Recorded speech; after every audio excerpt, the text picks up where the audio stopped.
Tá preparado para saber tudo sobre Fiasp nesse vídeo? Fiasp é a insulina mais rápida que acaba de chegar no mercado brasileiro, acaba de ser lançada, na verdade.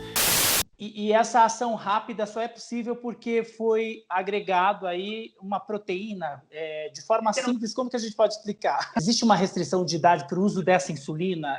A gente pode dizer que a chegada dessa nova insulina é uma revolução no tratamento, é um divisor de águas em relação às outras insulinas no tratamento do diabetes tipo 1?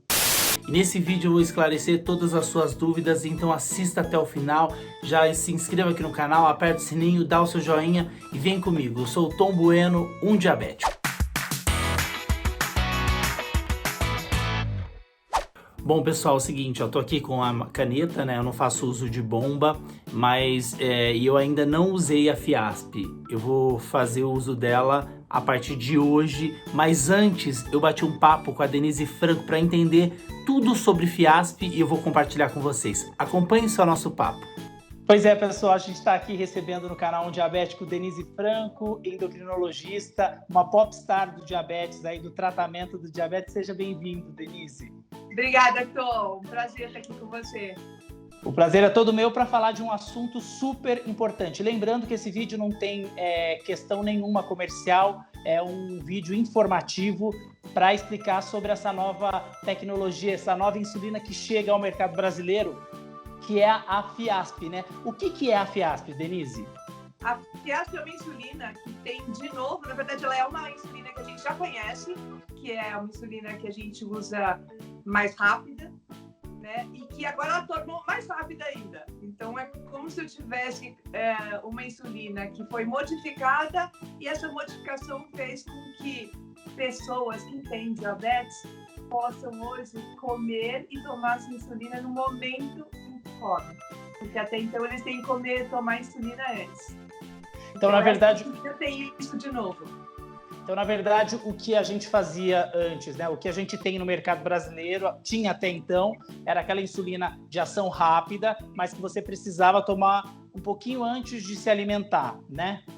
De uns 15 a 20 minutos antes. Então, assim, comparando com o que a gente tem, só lembrando um pouquinho, né, para quem está chegando agora e não sabe, a gente precisa para tratar quem tem diabetes, eu preciso de uma insulina que a gente cobre as refeições e uma insulina basal, principalmente para quem tem diabetes tipo 1, que precisa tomar essas duas insulinas sempre. No caso das insulinas que a gente tinha para cobrir esse bolo da refeição, a gente tinha insulinas antigas, que são a regular, que demora, você tem que aplicar 30 minutos antes, pelo menos, para ela começar, para chegar e cobrir a refeição. E a gente tinha os análogos ultra rápidos. E agora a gente tem uma insulina que a gente tem um análogo que é ultra rápido, que a gente chama agora como análogo ultra rápido. Na verdade, claro, isso ou não? Não ficou claro. Na verdade, é um análogo de ação ultra rápida, né? Que a partir do momento em que você aplica, ela começa a agir de uma forma mais rápida em relação às outras. Isso. E essa ação rápida só é possível porque foi agregado aí uma proteína de forma simples. Como que a gente pode explicar? Vamos pensar assim, eu tenho uma insulina que ela tem uma ação, ela já é conhecida, eu já conheço toda a ação dela, mas a hora que eu juntei, a gente chama isso de são dois substratos que a gente colocou. Um é uma vitamina, que chama nicotinamida, a vitamina B3, e mais arginina. A hora que eu juntei essas duas naquela molécula, ela tornou aquela molécula que a gente já conhece uma ação mais rápida, né? E está criando uma nova, na verdade é o surgimento de uma nova geração de insulinas mais rápidas, né? A Fiasp é a primeira, mas a gente já tem outras insulinas da mesma velocidade de ação, se eu puder falar assim, uma ação mais rápida, que estão surgindo justamente por uma necessidade que tem diabetes, né? É só a gente pensar, todo mundo chega no local onde vai pedir um alimento, num restaurante, você vai lá, pede a sua comida que você quer pedir e você pode comer o momento que você quiser. Quem não tem diabetes. Quem tem diabetes tem que pensar, bom, o que eu vou comer? Será que a comida está com uma cara boa? Será que eu vou comer realmente aquilo? Quanto eu vou comer? Fazer a conta antes e aplicar a insulina 15 minutos a 20 minutos antes. Então, eu imagino, embora eu não tenha diabetes, eu convivo com muita gente que tem diabetes, eu imagino que o sonho de todo mundo é esse, sentar com todas as pessoas e não ter que pensar muito antes de comer, por isso é uma coisa que faz diferença. Compartilhando um pouquinho da minha experiência, principalmente nesse período de quarentena que eu estou em casa, né, quase 3 meses, eu estou pedindo muita comida por aplicativo. E esses dias mesmo, não foi só uma vez não, algumas vezes. Eu apliquei insulina porque estava mostrando que ia demorar 20 minutos para chegar, apliquei, só que demorou 1h10. E aí comecei a entrar em hipoglicemia, comi o que tinha em casa para poder não ter uma hipoglicemia. Aí a comida chegou depois de 1h10, um pouco mais, porque eu liguei para reclamar. E aí eu comi o que tinha chegado, aí regulou tudo, na verdade, porque aí eu não sabia quanto eu tinha ainda ativo, quanto que eu tinha que colocar. Aí sabe quando muda a sua vida inteira, né? Parece que é um negocinho pontual, mas que muda o restante do seu dia. Ela tem uma outra característica que é interessante nessa insulina, é que ela é como se eu tivesse uma curva deslocada toda para a esquerda. Então, o que acontece? Além dela atuar de uma maneira mais rápida, aquele pico que a gente tem, ele começa, como você tem mais insulina, como se eu tivesse uma ação mais importante no início, eu tenho esse deslocamento. Então, o pico pós-refeição, ele diminui. Então, a gente tem menos chance de fazer essa hiperglicemia pós-refeição e, consequentemente, porque ele tem um tempo menor, aquele rabinho que ficaria maior, ele tem menos risco de ter hipoglicemia. O que, para quem tem diabetes, faz muita diferença, né, Tom? Então, além de você ter uma rapidez de poder comer, tomar insulina na hora que você está comendo, ainda tem esse ganho com menos risco de ter hipoglicemia no pós-refeição. E em relação às insulinas, a gente pode dizer que a chegada dessa nova insulina é uma revolução no tratamento? É um divisor de águas em relação às outras insulinas no tratamento do diabetes tipo 1? Eu diria que é uma opção a mais, com certeza, e ela é nova, porque é a primeira dessa classe das insulinas que está surgindo, né? A gente tem, para o tratamento, a gente sempre fala assim, o tratamento do diabetes tipo 1 e do diabetes em geral, ele é individualizado, né? Então, para cada paciente, a gente tem aquela escolha que a gente discute com o paciente. Então, para aquele paciente que isso faz diferença, e eu acho que faz, porque é só conviver, sem dúvida é uma opção maravilhosa. Então, pode ser um divisor de águas, principalmente, eu estou pensando aqui nos meus adolescentes que comem, e depois é que eles vão lembrar que tem que aplicar insulina. Essa insulina, ela tem, nos estudos, ela mostrou que ela pode ser aplicada no 0 minuto até 20 minutos após ter comido. Não que a gente recomende fazer essa aplicação depois, mas nos estudos ela teve essa possibilidade até 20 minutos. Teve então, um bom resultado, né? Teve um resultado que não foi diferente da coisa em termos de hemoglobina glicada com relação aos inferiores, o que pra gente é excelente. Bom, você falou sobre os adolescentes e a minha pergunta é o seguinte: existe uma restrição de idade para o uso dessa insulina? Ela pode ser usada por qualquer idade, por qualquer paciente do diabetes tipo 1 ou também para o diabetes tipo 2? Ele já está aprovado, inclusive, para crianças, né? Então, a mesma indicação que a gente tem para Novo Rapid, ela serve. Então, a gente usa para criança, usa para adultos, ela pode ser, inclusive, para gestantes, o que também dá uma segurança maior para a gente. Ela não precisa de novos estudos para serem aplicados nessa população. Só para ficar claro, para diabéticos tipo 2 que fazem uso de insulina, ela também pode ser usada também, ou não? Também, com certeza. Então, diabetes tipo 1, diabetes tipo 2 e criança, né? A gente chama isso de faixa pediátrica e também gestantes. E esses 15 minutos, né, Denise, você falou da hemoglobina glicada, apesar dela ter essa ação mais rápida e dela melhorar a qualidade, né, glicêmica em cada refeição, ela tem um impacto grande também num conjunto geral, aí, numa análise geral em relação ao tratamento, né? Porque ela pode mudar a hemoglobina glicada também, nesse sentido. Principalmente hoje em dia, nós temos tentado mudar um pouco esse conceito de hemoglobina glicada e trabalhar muito mais o que a gente chama de tempo no alvo, né? Então, se você melhora, tem menos risco de ter hipoglicemia no pós-refeição, menos risco da hiperglicemia, porque você está tomando no momento mais correto, isso pode representar um impacto em mais tempo no alvo, né? E isso, aí sim eu tenho um ganho realmente. Às vezes você não consegue nem ver tanto ganho na hemoglobina glicada, se você pensa que a hemoglobina glicada é a média, mas se você avaliar o tempo no alvo, isso faz diferença.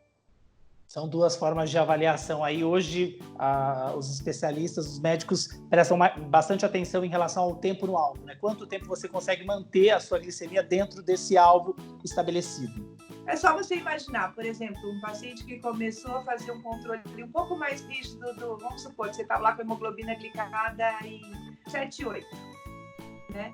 Mas você estava com uma glicemia, todo dia fazia hipoglicemia, todo dia fazia hipoglicemia. Ele trazia sua média, talvez em 7,8, porque tinha muita hipo.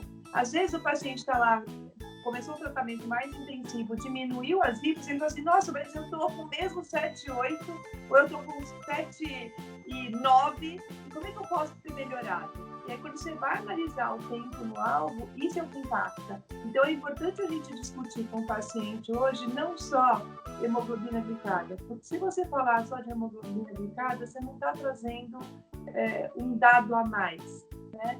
A hora que você discute o valor de glicemia, quando que aquilo tem um impacto no dia a dia do paciente, muitas vezes quando você abaixa essa hemoglobina e você está trabalhando também com tempo no alvo, você está ganhando outras coisas, né?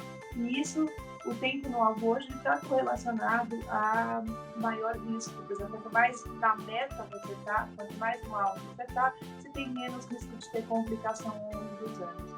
E isso faz diferença. Eu não estou dizendo que a gente não está querendo esse 7,8, não é porque eu estou dizendo que é a meta de controle glicêmico. A gente está falando que a gente quer, com certeza, mais próximo de quem não tem diabetes. Quanto mais próximo, melhor, né? Quanto mais próximo, melhor. E quando a gente fala de insulina ultra rápida, eu falo em relação às crianças, né, principalmente nesse aspecto, porque o adulto ainda consegue ter uma consciência de saber, apliquei a insulina, eu preciso comer tanto de carboidrato. Criança não é bem assim, às vezes você faz uma contagem de carboidrato antes e aí no meio da refeição ela desiste. Então, nesse aspecto também é um alívio também em relação aos pais que conseguem aplicar no momento ou até mesmo não é recomendado 20 minutos depois. No caso das crianças, poderia ser uma opção. Não só se você pensar nisso, mas, por exemplo, vamos supor que você vai começar a sua refeição e você está em hipoglicemia. Então, o fato de você poder tomar essa insulina mais próxima daquele, vamos dizer, tá lá rente, está com 70 de glicemia. Então, muitas vezes você está com hipo, você pode atrasar um pouquinho e não ter um impacto tão grande naquele pico pós-prandial. Então, para as crianças, com certeza, porque a mãe fica mais tranquila em saber o quanto que aquela criança vai comer, mas também no adulto, isso faz diferença, né? No dia a dia da gente faz diferença.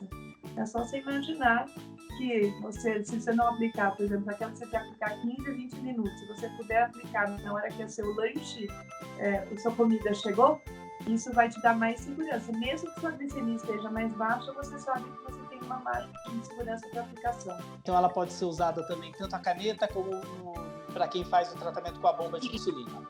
Sim, com certeza. A gente troca na caneta 1 para 1 sempre. Na bomba pode ser que tenha que fazer ajustes, né? E lembrando que a gente sempre individualiza. Quando você está começando um tratamento novo, é muito importante a gente intensificar a monitorização, né? Até para você entender um pouco o que está acontecendo, poder fazer os ajustes. E então essa intensificação da monitorização é uma ajuda muito grande, não só para você, para conhecer qual é a ação no seu corpo, mas principalmente para ajudar o seu médico também para trabalhar junto, para poder fazer os ajustes com você. Denise, você tem alguma consideração a mais para colocar em relação à FIASP? Eu acho que assim, principalmente a flexibilidade, essa coisa de você poder ter uma flexibilidade na vida da pessoa é um ganho, né? Sem dúvida a gente gostaria de que a pessoa que tem diabetes não tivesse que gastar parte do tempo dele diariamente ter que fazer conta, em ter que vivenciar o diabetes grande parte do seu dia. Então, se eu tiver uma possibilidade de melhorar esse tempo que a pessoa gasta em tomada de decisões, eu acho que é um ganho que a gente não pode recusar em termos de qualidade de vida.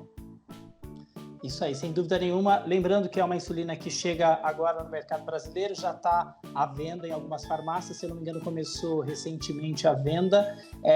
Mas antes de trocar de insulina, qual que é a recomendação? É bom conversar com o seu médico, né? Porque por mais que você tome alguma outra insulina, antes de tomar uma decisão de trocar, é bom conversar, porque a gente tem que lembrar que o tratamento é individualizado, né, Denise? Além dele ser individualizado, é uma prescrição médica. Então, assim, é importante a gente lembrar que a gente precisa de uma prescrição. E tem outro dado que é interessante, então, a gente, muitas vezes, neste momento de troca, é o momento que você vai ter que checar quanto está o basal, quanto está o bolus, essa proporção de basal e bolus, se está sendo feito... Porque às vezes o paciente vai corrigindo e neste momento onde você está trocando, é o momento que você vai conversar com o médico. Bom, então, e aí? Vamos rever todo o tratamento para a gente poder dar uma rechecada. Então, tem situações que eu acho que é este momento que é o momento da gente rever e discutir com o médico as opções. Então, sem dúvida nenhuma, antes de qualquer decisão de troca, é necessário conversar com o seu médico, porque é um remédio, é um medicamento, precisa ser prescrito, não dá para trocar da sua cabeça, né, Denise? Exato. Pois é. Denise, obrigado pelo nosso bate-papo, foi um prazer, obrigado por compartilhar tanta informação com quem acompanha o canal Diabético. Obrigada, é um prazer estar com você, então, conversar com você. Um beijo. Um beijo grande.